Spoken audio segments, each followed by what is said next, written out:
Sant Jordi té por del drac. Hi havia una vegada un cavaller. No era pas gaire fort, ni gaire ben plantat, ni gaire valent.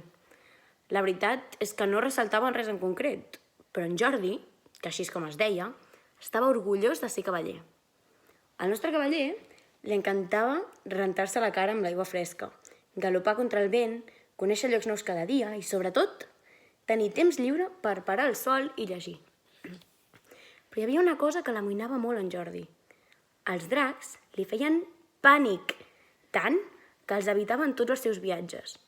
Si sentia dir que un drac s'estava al nord, al cavaller Jordi li faltava temps per anar a sud.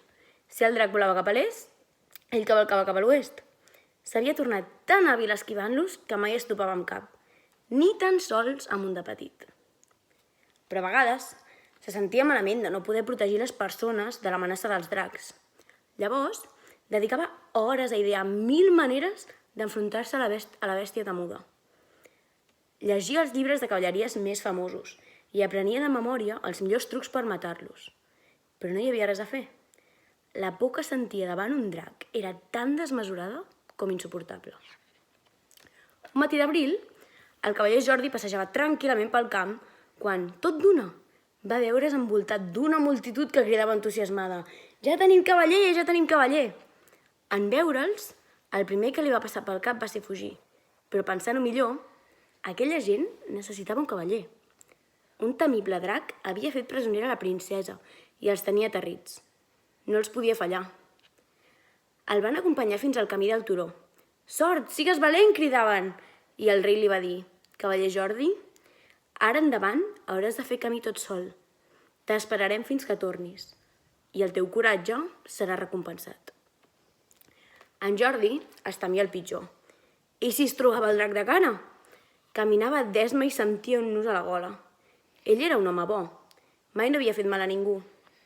Semblava un covard, però és que els dracs li feien una por immensa. No hi podia fer més. El seu cap no parava d'imaginar coses terribles. Segur que acabaria engolit per aquella terrible bèstia d'una sola queixalada. Un final no gens heroic per a un cavaller. Pensant així, caminava a poc i s'acomiadava de tot el que l'envoltava. Les flors, la sargantana, que li fregava el peu, el sol del matí. Tot era tan bonic. No gaire lluny, una dama preciosa l'observava amb curiositat. Aquest era el cavaller que l'havia de salvar de les urpes del drac? No era pas com s'esperava. Tenia al davant un cavaller abatut i desorientat. Se'l va mirar de fit a fit. Potser era una tècnica per despistar el drac i en qualsevol moment trauria l'espasa per tallar-li el cap. Però aquell cavaller, en comptes d'espasa, portava un sarró. Just en aquell instant va passar una cosa prodigiosa. El temps es va aturar. La princesa va poder contemplar aquell home estrany i va quedar-ne captivada. Potser era perquè s'havia posat a recollir flors. Potser els seus ulls petits semblava que ho miressin tot per últim cop. Pel seu caminar pausat o pel llibre que sola sortia del seu sarró. Tant se val perquè el cas és que s'havia oblidat que era ella i qui era ella i què hi feia allà lligada. El cavaller es va acostar a la princesa. Es van mirar i ella li va assenyalar en silenci al drac, que dormia. El cavaller Jordi va començar a tremolar com una fulla i la princesa, en veure'l tan indefens, li va xiu-xiuejar a cau d'orella, que creia en ell i que segur que trauria tot el seu coratge amagat per vèncer el drac. En Jordi es va endinsar en la màgia d'aquelles paraules i es va sentir segur.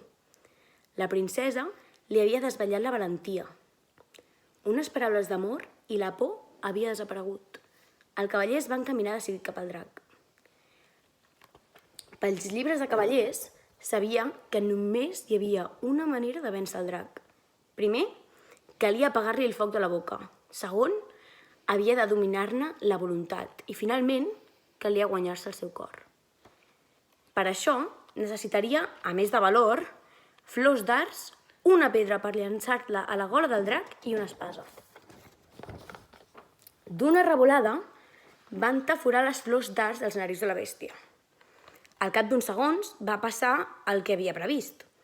La picor feia estordar el drac, que cada cop estava més enfadat, i no podia escopir foc per més que ho intentava.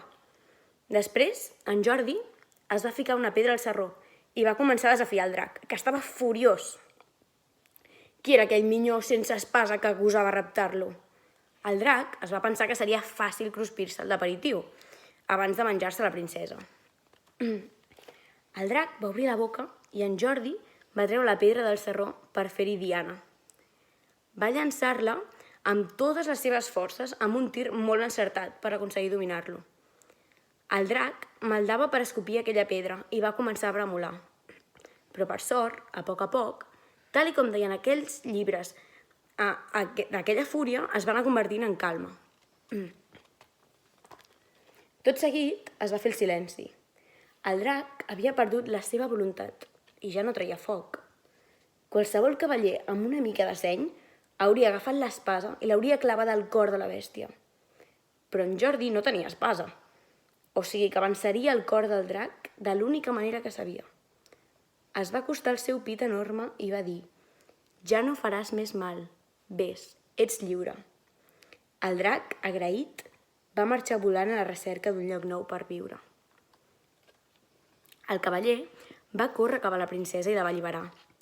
«Tu m'has salvat, princesa. Sense les teves paraules, mai hauries sabut que sóc un home valent. La teva confiança en mi sempre m'acompanyarà».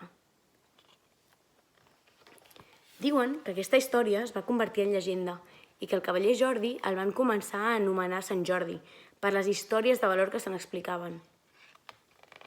Diuen també que cada 23 d'abril 3 roses vermelles creixen al lloc on una dama, un drac i un cavaller van vèncer la por.